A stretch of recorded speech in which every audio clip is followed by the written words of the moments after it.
नमस्कार, आप देख रहे हैं जोहार झारखंड। मैं हूं आपके साथ रुचिका राज। बुलेटिन की शुरुआत इस वक्त की बड़ी खबर के साथ करेंगे। राज्य से इस वक्त की बड़ी खबर आ रही है, जहां झारखंड विधानसभा सत्र का आज दूसरा दिन है। विधानसभा में आज स्पीकर चुने जाने की पूरी प्रक्रिया होगी। रविंद्रनाथ महतो का निर्विरोध स्पीकर बनना तय माना जा रहा है। रविंद्रनाथ महतो को स्पीकर बनने के लिए सर्वदलीय प्रस्ताव पारित किया जाएगा। लगातार दूसरी बार विधानसभा अध्यक्ष बनेंगे रविंद्रनाथ महतो। तो इस वक्त की आपको बड़ी खबर राजधानी रांची से बता रहे हैं। पहले दिन प्रोटेम स्पीकर स्टीफन मरांडी ने 80 नव निर्वाचित विधायकों को शपथ दिलाई है। तो बड़ी खबर इस वक्त आपको राजधानी रांची से बता रहे हैं, जहां विधानसभा का विशेष सत्र चल रहा है और इस दौरान रविंद्रनाथ महतो को स्पीकर बनाने के लिए सर्वदलीय प्रस्ताव रखा गया है। आपको बता दें कि रविंद्रनाथ महतो का निर्विरोध स्पीकर बनना तय माना जा रहा है और लगातार वो दूसरी बार विधानसभा अध्यक्ष बनेंगे रविंद्रनाथ महतो। और ज्यादा जानकारी के साथ हमारे संवाददाता भी जुड़ेंगे और तमाम अपडेट आपको देंगे। लेकिन इसी बीच आपको बड़ी खबर बता दें, जहां अब हेमंत सोरेन की दूसरी बार सरकार बन चुकी है और ऐसे में जो तमाम प्रक्रियाएं हैं वो शुरू हो गई हैं। 10-12 तारीख तक ये प्रक्रिया चलने वाली है। विशेष सत्र चलेगा जिस दौरान तमाम जो सरकार बनने के बाद प्रक्रियाएं होती हैं वो चलेंगी। और आपको बता दें कि रविंद्रनाथ महतो का निर्विरोध स्पीकर बनना अब लगभग तय माना जा रहा है। विधानसभा में आज स्पीकर चुने जाने की प्रक्रिया होगी और ऐसे में रविंद्रनाथ महतो को स्पीकर बनने के लिए सर्वदलीय प्रस्ताव रखा जाएगा। लगातार दूसरी बार विधानसभा अध्यक्ष बनेंगे रविंद्रनाथ महतो। और इस पूरी खबर पर अविनाश इस वक्त हमारे साथ लाइव जुड़ चुके हैं। अविनाश, इस बार देखिए दूसरी बार रविंद्रनाथ महतो फिर से स्पीकर बनने वाले हैं। ऐसे में इस बार का जो उनका कार्यकाल है वो कितना चुनौतीपूर्ण रहने वाला है, क्योंकि इस बार कई सारे नए विधायक चुनकर के आए हैं।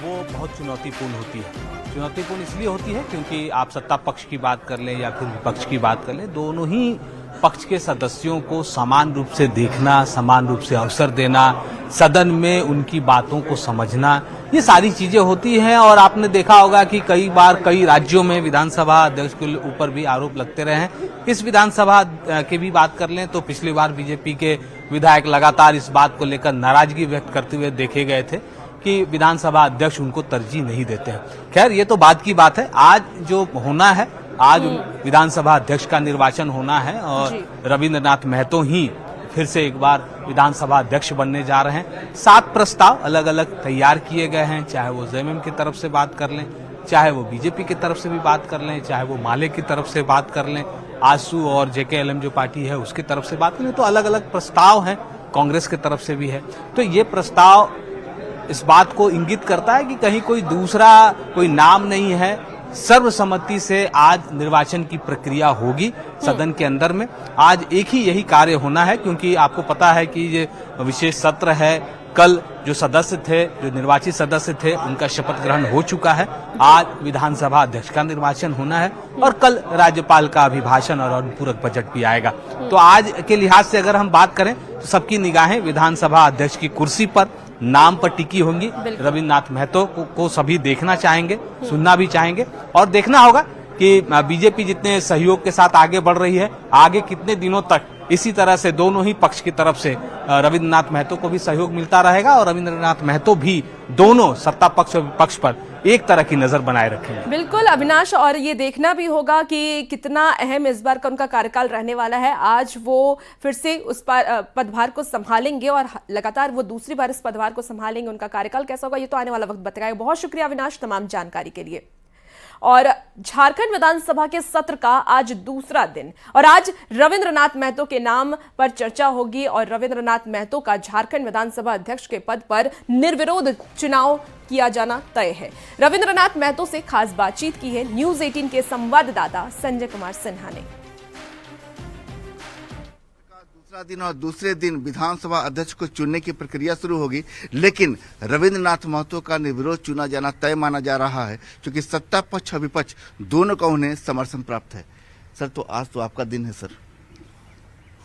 बिल्कुल, संसदीय परंपरा के अनुसार अब अगले 5 साल तक विधानसभा को चलाने के लिए सदन को सुचारू ढंग से संचालन करने के लिए सर्वसम्मति से एक अध्यक्ष का आवश्यकता होती है और उसी आवश्यकता को पूर्ति करने के लिए आज सारे दल के नेताओं ने मिलकर के मेरा नाम का प्रस्ताव किया है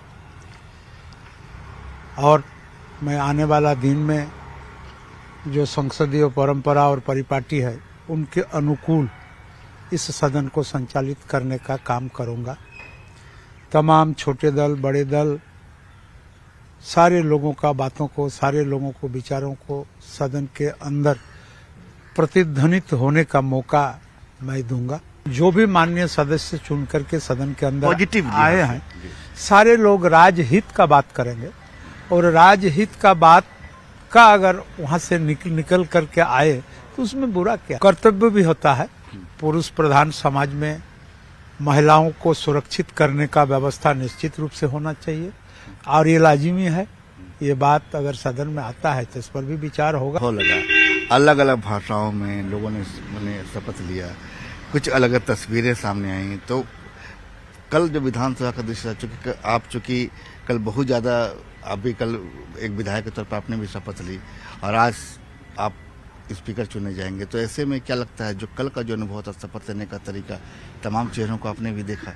जी बिल्कुल, तमाम चेहरों को मैंने भी देखा। लोगों ने अपना अपना शपथ लिए, अपना अपना भाषाओं में भी शपथ लेने का काम। मॉनिटर तो आप ही रहिएगा, छात्र को देख लिया ना क्लास के छात्र कैसे हैं? बिल्कुल बिल्कुल, उसका अंदाजा मोटा मोटी हम लोगों को है। अधिकांश पुराने और लंबे अनुभव वाले माननीय सदस्य लोग हैं और उनके साथ नए हैं और पुराने को देख करके ही नए भी अपना संसदीय आचरण को संसदीय प्रणाली के अनुकूल करने का काम करेंगे। तो बता रहे हैं रविन्द्र नाथ महतो जो हैं आज निवेदन उनका चुना जाना तय है और ऐसी स्थिति में 5 साल सदन को चलाने की जिम्मेदारी इन्हीं की होगी। बता रहे हैं कि एक मॉनिटर के लिए सभी को समान रूप से मौका देना, अवसर देना ज्यादा जरूरी है और 5 साल सरकार मजबूती के साथ चलेगी। कर रहे हैं प्रभाग के साथ संजय कुमार सिन्हा, न्यूज़ 18 रांची।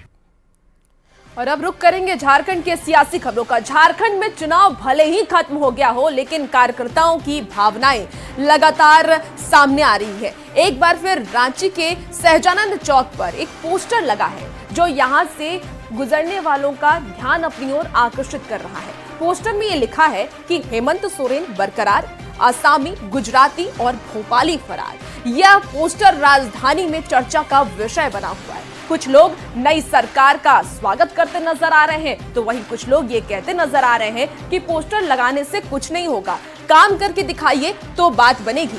रांची के सहजानंद चौक से ज्यादा जानकारी दे रहे हैं न्यूज़ 18 के संवाददाता संजय कुमार सिन्हा।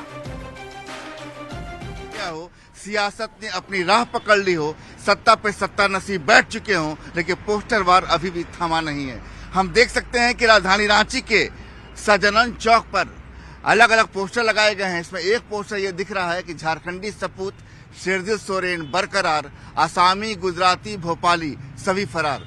मत इशारों में झारखंड मुक्ति मोर्चा के कार्यकर्ताओं ने एक तरीके से बीजेपी पर सीधा निशाना साधा है और बता रहे हैं कि हेमंत सोरेन मजबूती के साथ झारखंड में आ चुके हैं, लिहाजा एक कटाक्ष करने की कोशिश की गई है, एक तंज कसा गया है और सीधे निशाना साधा गया। आसामी मतलब हिमंता बिस्वा शर्मा, गुजराती मतलब अमित शाह और भोपाली मतलब शिवराज सिंह चौहान, सभी को एक साथ साधा गया। और जो सत्ताधारी दल हैं, चाहे बात करें झारखंड मुक्ति मोर्चा की, कांग्रेस की, आरजेडी की, तमाम दलों ने इस बार जो बाहरी एक शब्द जो है इसको निशाना बनाया था और कहा था कि बीजेपी बाहरी नेताओं के भरोसे चुनाव प्रचार करने पहुंची है और चुनाव में इसका खामियाजा भी भुगतना होगा। और उसी को लेकर सत्ताधारी दलों की जो बातें सही साबित हुई हैं एक तरीके से, वो उन बातों को, उन भावनाओं को सीधे पोस्टर पर उतार दिया गया है। हमारे साथ राजधानी के लोग हैं, इस पोस्टर को देखकर क्या सोचते हैं, ये पोस्टर को देखकर कैसा क्या लग रहा है, क्या मन भावनाएं आ रही हैं? अच्छा लगता है, हेमंत सोरेन सबके दिल में बसे हुए हैं, इतना अच्छा कार्य किए हैं, इसी के चलते हेमंत सोरेन फिर तीसरे बार हमारी सत्ता में आए हैं और सभी जो योजना चलाए उसके तहत उनको भारी मतों से सपोर्ट मिला है और आगे भी वो अच्छे करेंगे तो आगे भी आने वाले में वो सीएम बनेंगे। बस यही मैं कहना चाहूँगा। पूर्ण बहुमत में अच्छा सरकार चलाए और क्या है ना, जनता को देखे ढंग से विकास करे। पोस्टर तो अच्छा है। हाँ। पोस्टर अच्छा है। पोस्टर अच्छा है लेकिन काम अच्छा होना चाहिए। कार चलाए बालू और ये सब पे बहुत दिक्कत हो रहा है हम लोग घर बनाने में भी।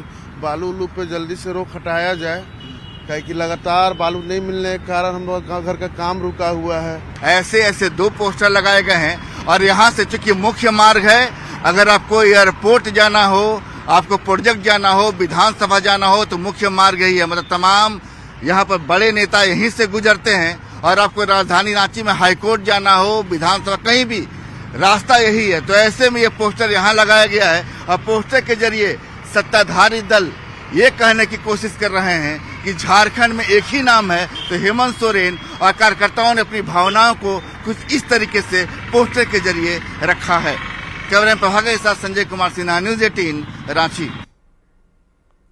वहीं इस पोस्टर मामले को लेकर के अब जेएमएम का ये कहना है कि ये कार्यकर्ताओं की भावना है। पोस्टर पर जो बातें लिखी गई हैं वो बिल्कुल सही है। बीजेपी ने बाहरी नेताओं के भरोसे चुनाव लड़ा और परिणाम सबके सामने है।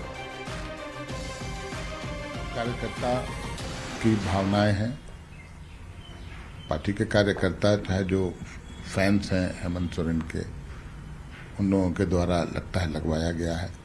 और एक बात तो तय है कि वो पोस्टर प्रासंगिक भी है।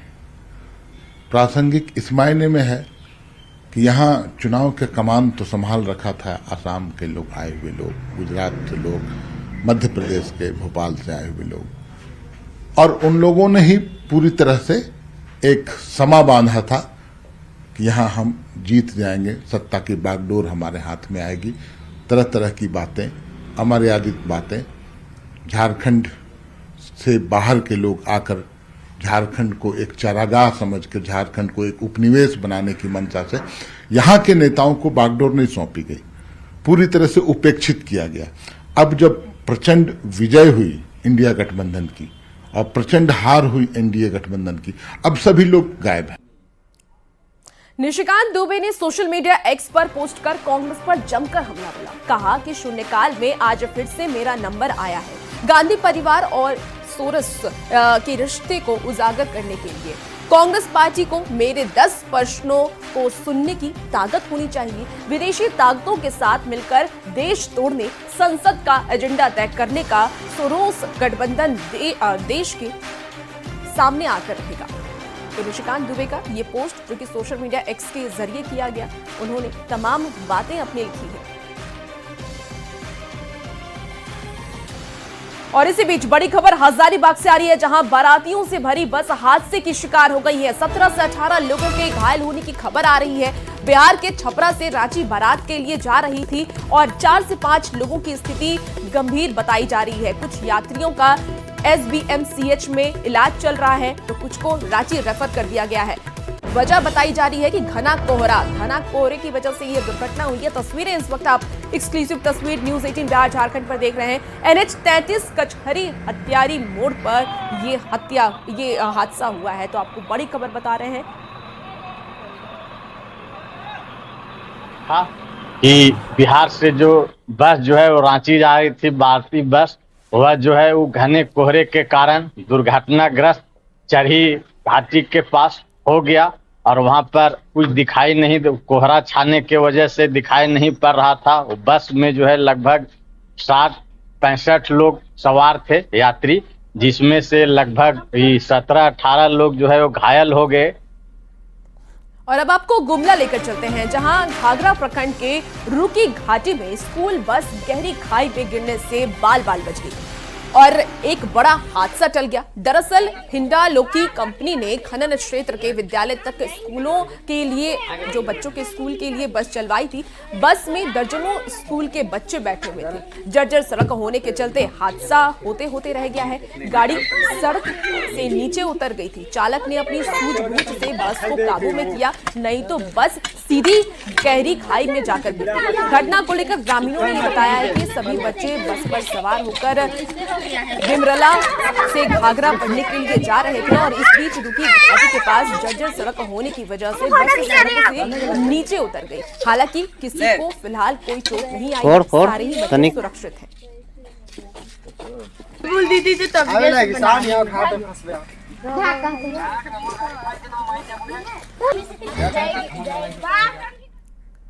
और इसी बीच बाबा देवघर को लेकर के आपको बड़ी खबर बता रहे हैं, जहां देवघर बाबा बैद्यनाथ के गर्भगृह में शिवलिंग के चारों ओर जलहरी में कुछ केमिकल लगा हुआ फोटो और वीडियो वायरल हो रहा है। इसे लेकर पुरोहित समाज ने शिवलिंग से छेड़छाड़ का आरोप लगाया है। आपको बता दें कि अखिल भारतीय तीर्थ पुरोहित समाज के संरक्षक दुर्लभ मिश्रा ने इसे अनैतिक बताया और दोषी को सजा नहीं मिलने पर हाईकोर्ट जाने की चेतावनी दी। पूरे मामले पर एसडीओ का यह कहना है कि शिवलिंग से कोई छेड़खानी नहीं की गई है।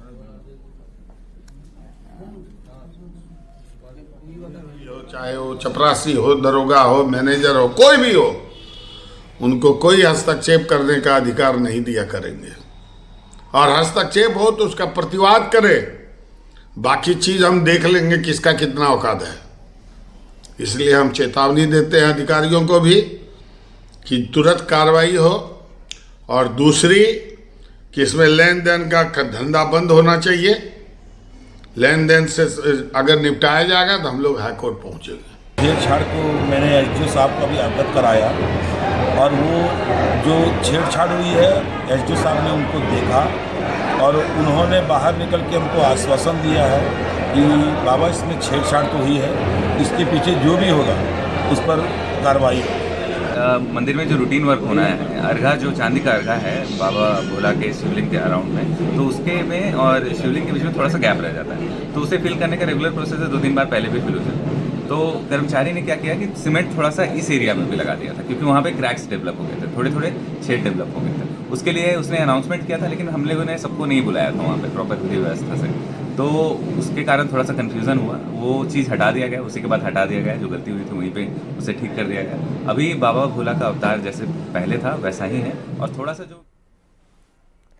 और इसी बीच मौसम से जुड़ी हुई आपको बड़ी खबर बताते हैं, जहां रांची समेत राज्य भर में पश्चिमी विक्षोभ का असर देखने को मिलेगा। राजधानी रांची में अब कोहरा छाए रहने के आसार मौसम विभाग की तरफ से जता दिए गए हैं। कल से मौसम साफ होने का अनुमान भी जताया गया है। न्यूनतम तापमान की अगर हम बात कर लें तो 3 से 5 डिग्री गिरने की संभावना मौसम विभाग ने जताई है।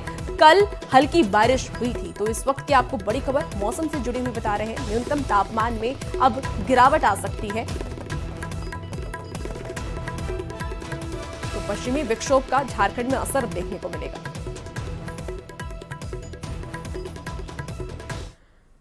और इसी बीच राज्य से एक और बड़ी खबर आ रही है, जहां कोहरे की वजह से विमान परिचालन पर असर पड़ा है। बिरसा मुंडा एयरपोर्ट से कई फ्लाइट्स रद्द कर दिए गए हैं, कई फ्लाइट को डाइवर्ट भी किया गया है। यात्रियों को इस वजह से काफी ज्यादा परेशानी हो रही है। तो रांची से आपको इस वक्त की बड़ी खबर बता रहे हैं, ठंड बढ़ रहे हैं और लगातार मौसम विभाग की ये आशंका भी जताई जा रही है कि आने वाले वक्त में और भी ज्यादा ठंड बढ़ सकते हैं।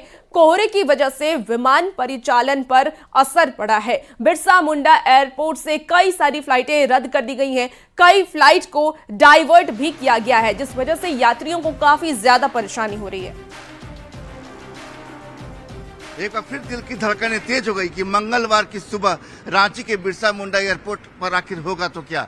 सोमवार की शाम को 7 फ्लाइट रद्द कर दी गई थी, वो तमाम फ्लाइट रांची पहुंचने वाली थी। लेकिन आज सुबह जो है एक फ्लाइट जो इंडिगो की फिलहाल बताई जा रही है कि जो रांची से सुबह 9:10 पर दिल्ली जाना था, वो फ्लाइट अभी कैंसिल है। यात्री परेशान है। आपको कौन सी फ्लाइट पकड़नी है अभी? मुझे बैंगलोर का फ्लाइट पकड़ना था, तो कल जो है कैंसिल हो गया, तो हम लोग को होटल लेके रुकना पड़ा। ये फ्लाइट वाले ने होटल नहीं दिया, तो हम प्राइवेट होटल करके रुक के आज आए हैं। कल था, कल कैंसिल हो गया, देन आज सुबह रिशेड्यूल करे थे, आज भी इंडिगो कैंसिल हो गया। अभी ना दिल्ली से फ्लाइट है ना कहीं का भी फ्लाइट है। I want to go because I am a lawyer, I have a matter in supreme. कुछ नहीं है, ज्यादा नहीं है, अभी फ्लाइट डिले हो रही है। हम लोगों का भी इसके बैंगलोर की फ्लाइट है, तो शेड्यूल किया हुआ था सारा टाइम, अब डिले होने की वजह से हम लोगों का भी बहुत सारा प्रोग्राम जो है वो डिले हो रहा है। नहीं, अभी मैं अपनी कंपनी से बात कर रहा हूँ कि ज्यादा अल्टरनेटिव, बट ये इंडिगो को करना चाहिए बिकॉज कैंसिल हो के अपना इरेस्पॉन्सिबल बिहेवियर है इनका। इमीडिएट इनको अपना जो कोऑर्डिनेटर जो एयर एशिया जो कि बगल काउंटर में है, इनको इनसे एकोमोडेट करना चाहिए। होकर आ रही है, और जब मौसम साथ छोड़ता है तो बहुत कुछ छूट जाता है। कैमरा प्रभाकर के साथ संजय कुमार सिन्हा, न्यूज 18 रांची। और इसी बीच जमशेदपुर से एक बड़ी खबर सामने आ रही है, जहां बांग्लादेश में हो रहे हिंदुओं पर अत्याचार को लेकर के पूरे देश में आक्रोश देखने को मिल रहा है। सभी समाज के लोग एक स्वर में बांग्लादेश के खिलाफ विरोध जाहिर कर रहे हैं। लगातार बांग्लादेश में हिंदुओं पर अत्याचार और मंदिरों में आग लगने की घटना घट रही है, जिसको लेकर जमशेदपुर कोर्ट के अधिवक्ता भी अब सड़क पर उतर आए हैं। अधिवक्ताओं ने कड़ा विरोध जाहिर करते हुए डीसी कार्यालय का घेराव कर बांग्लादेश के खिलाफ विरोध प्रदर्शन किया और डीसी को प्रधानमंत्री नरेंद्र मोदी के नाम का ज्ञापन सौंपते हुए बांग्लादेश में हो रहे हिंदुओं पर अत्याचार के खिलाफ एक ठोस कदम उठाने की मांग की है। प्रधानमंत्री को इनके डीसी साहब के माध्यम से ज्ञापन सौंप रहे हैं कि भाई बांग्लादेश में आपका इंटरफेरेंस होना चाहिए और आप तत्काल उस पर कार्रवाई करें। हम ये नहीं कहते कि कोई भारतीय सैनिक भेज करके वहां देश में लड़ाई करे, और इसके लिए सारे देश के लोगों को एक मत होकर बांग्लादेश के खिलाफ आवाज उठानी चाहिए और विश्व के और भी जो देश हैं उनको भी आवाज उठानी चाहिए, क्योंकि ये मानवता के खिलाफ काम हो रहा है, किसी धर्म के खिलाफ काम नहीं हो रहा है। तो बांग्लादेश में हमारे जो हिंदू भाई सब है जिस पर इतना अत्याचार हो रहा है, जिस पर कोई कार्रवाई नहीं हो रही है, इसीलिए हम लोग आए हैं डीसी साहब को अपना ज्ञापन देके प्रधानमंत्री और राष्ट्रपति को संबोधन करते हैं कि ये अत्याचार बंद करें, अन्यथा भारत भी आपके खिलाफ जो रवैया अपनाना है वो अपनाएगा। बहुत ही हम लोग शांतिपूर्वक अभी तक बैठे हुए हैं, लेकिन हिंदुओं पर अत्याचार करना यदि बंद नहीं किया बांग्लादेश तो इसके खिलाफ हम लोग पूरी तरह से विरोध पर आ जाएंगे। फिलहाल इस बुलेटिन में इतना ही। खबरों का सिलसिला न्यूज़ 18 बिहार झारखंड पर जारी है।